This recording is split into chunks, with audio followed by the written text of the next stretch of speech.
Please आप लोग अब इस पे कोई रूमर्स मत बना लेना। मेरे जितने भी हेटर्स हैं कि उनके और व्यूज आए वो और फेमस हो। मारिया खान वापस आ चुकी है, फैमिली के साथ व्लॉग के लिए रेडी है, लेकिन कमबैक के साथ एक और चीज वापस आई है, वही एटीट्यूड, वही स्टेटमेंट्स, वही क्वेश्चंस जो पहले भी कंट्रोवर्सी का रीजन बने थे। और सबसे इंटरेस्टिंग पार्ट, जिस ऑडियंस को पहले मारिया के लिए कंसर्न था, आज वही ऑडियंस हेटर बन चुकी है। बट वेट, क्या ये एक्चुअली इतना सिंपल है या फिर इस स्टोरी का एक इम्पोर्टेंट पार्ट कंटिन्यूसली इग्नोर किया जा रहा है? आज की वीडियो में इसी पूरे कमबैक को डिकोड करेंगे। Hi everyone, welcome back to girlious meow. अगर आपने मारिया खान को लेकर मेरी प्रीवियस वीडियो देखी है तो आपको पता होगा कि हमने इस पूरे मैटर को काफी डिटेल में डिस्कस किया था। मारिया सडनली सोशल मीडिया से डिसअपीयर हुई, फैमिली की तरफ से अलग अलग स्टेटमेंट्स आए, उनके फादर इमोशनल वीडियोज में आए, उनके ब्रदर की तरफ से स्टेटमेंट्स आए, कॉलेज को लेकर क्लेम्स आए और ऑब्वियसली इंटरनेट पर थ्योरीज का एक पूरा स्टॉर्म क्रिएट हो गया।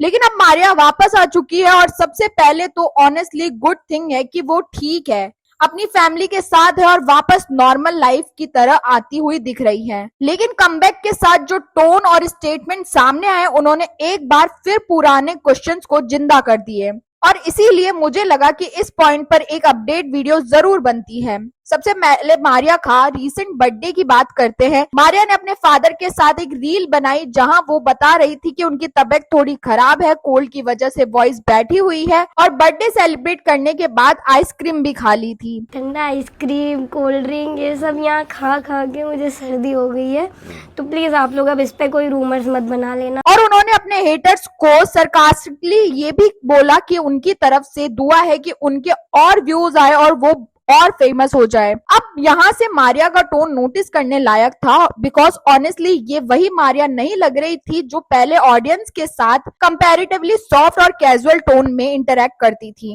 अब उनके वर्ड्स में एक और डिफेंस और थोड़ा एरोगेंट सा टोन ऑडियंस को फील हुआ और यही चीज मुझे इंटरेस्टिंग लगी, बिकॉज मारिया के ब्रदर के प्रीवियस स्टेटमेंट में भी कुछ सिमिलर एटीट्यूड ऑडियंस ने नोटिस किया था। तो क्वेश्चन ये है कि मारिया का कमबैक हुआ, फैमिली के साथ पैचअप हुआ, which is obviously good, but क्या उसके साथ ऑडियंस के टूवर्ड्स ये रिस्टेटमेंट भी वापस आ गया है? अब यहाँ एक इम्पोर्टेंट पॉइंट समझना जरूरी है। मारिया कह रही है कि लोग उनके नाम पर रूमर्स बना रहे हैं, बट गाइस रूमर्स स्टार्ट कहाँ से हुए थे? क्या ऑडियंस ने रैंडमली एक दिन उठकर डिसाइड कर लिया था कि मारिया के बारे में थ्योरीज बनानी है? नॉट एग्जैक्टली, बिकॉज जब मारिया सडनली वीडियो से गायब हुई थी तब ऑडियंस नेचुरली कंफ्यूज थी। आप इमेजिन करो, एक फैमिली चैनल है जहां व्यूवर्स रेगुलरली फैमिली मेंबर्स को देखते हैं। मारिया एक मेजर फेस थी, फिर सडनली वो वीडियोस में नहीं दिख रही।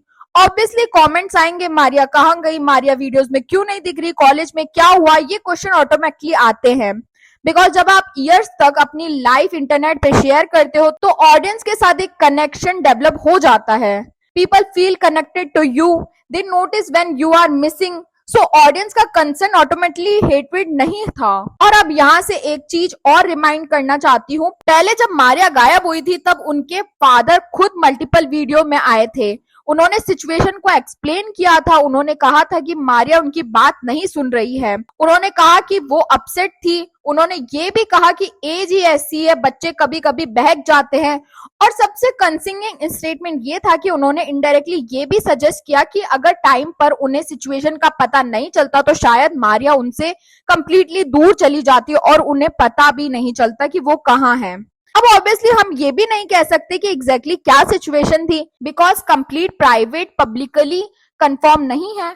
बट एक बात क्लियर है, फैमिली के खुद के स्टेटमेंट्स ने ऑडियंस के क्वेश्चन को और बड़ा किया था। तो अब जब मारिया वापस आकर कह रही है कि लोग रूमर्स बना रहे हैं, ऑडियंस नेचुरली बोलेगी बट ये क्वेश्चन आए ही क्यों? और सबसे इम्पोर्टेंट पार्ट, मारिया के फादर ने खुद भी कहा था कि मारिया सोशल मीडिया पर नहीं आना चाहती, वो व्लॉग्स नहीं बनाना चाहती, वो क्लैरिफिकेशन नहीं देना चाहती, वो अपने लिए ब्रेक चाहती है। तो ऑनेस्टली अगर कोई पर्सन मेंटली या इमोशनली ओवरवेलम्ड लग रहा है तो उसको स्पेस देना प्रॉपरली सबसे हेल्दी ऑप्शन होता है। अगर उस टाइम फैमिली सिंपली ये बोल देती कि मारिया को थोड़ा ब्रेक चाहिए, जब वो कंफर्टेबल होगी तब खुद बात करेगी, मे बी कंट्रोवर्सी इतनी एस्कुलेट नहीं होती। बिकॉज ऑडियंस को जितना ज्यादा एक्सप्लेन करने की कोशिश की गई उतने ही ज्यादा क्वेश्चन क्रिएट हुए। और यहीं पर मैं एक और अनकंफर्टेबल पॉइंट डिस्कस करूंगी, प्राइवेट फैमिली मैटर को पब्लिक किसने बनाया? अगर ऑडियंस ने क्वेश्चन पूछे, दैट्स अनस्टॉपेबल। बट जब आप खुद कैमरा ऑन करके इमोशनल मोमेंट्स रिकॉर्ड करते हो, जब फैमिली मेंबर्स रो रहे होते हैं,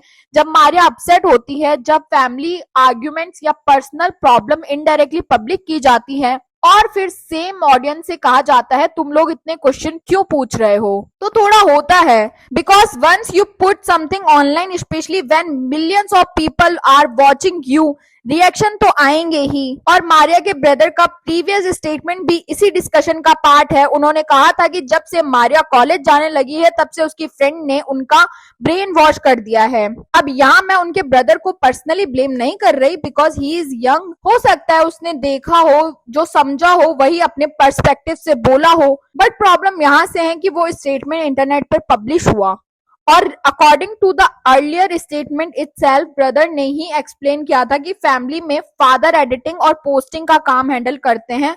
अडल्ट फैमिली मेंबर्स के पास ये डिसाइड करने का ऑप्शन था कि कौन सी चीज इंटरनेट पर जाएगी और कौन सी नहीं। और इमोशनल फैमिली मैटर को पब्लिक करना ऑब्वियसली क्वेश्चन इनवाइट करेगा। अब एक और चीज जो मुझे पर्सनली प्रॉब्लमेटिक लगी, वनरेबल मोमेंट्स का रिकॉर्डिंग। घर वो जगह होती है जहां आपको इनिशियली सेफ फील करना चाहिए। अगर आप रो रहे हो, अगर आप एंग्री हो, अगर आप इमोशनल ब्रेकडाउन कर रहे हो और उस मोमेंट पर कोई कैमरा लेकर खड़ा हो जाता है और उस फुटेज को इंटरनेट पर अपलोड कर देता है, तो ऑब्वियसली क्वेश्चन राइज होंगे, स्पेशली जब उस पर्सन की एज भी यंग हो। कंटेंट और प्राइवेसी के बीच एक लाइन होनी चाहिए। हर इमोशनल मोमेंट कंटेंट नहीं होता। लेकिन अब गुड न्यूज ये है कि मारिया और उनकी फैमिली के बीच पैचअप हो गया है, and honestly that's something we should appreciate, because ultimately में ये उनकी फैमिली है, उनका पर्सनल रिलेशनशिप है। अगर मारिया अपनी फैमिली के साथ वापस कंफर्टेबल है तो दैट्स गुड। इंटरनेट को भी उस रिलेशनशिप को रेस्पेक्ट करना चाहिए, but at the same time इसका मतलब ये नहीं है कि ऑडियंस के प्रीवियस कंसर्न ऑटोमेटिकली इनवैलिड हो गए, बिकॉज कंसर्न उस टाइम भी जेन्युइन हो सकता था और आज भी ऑडियंस को क्वेश्चन हो सकते हैं। सो या that's it for this video. Do let me know what's your thought on this, and if you like this video then like it. Don't forget to subscribe Girliest Meow. I will see you in the next one. Take care.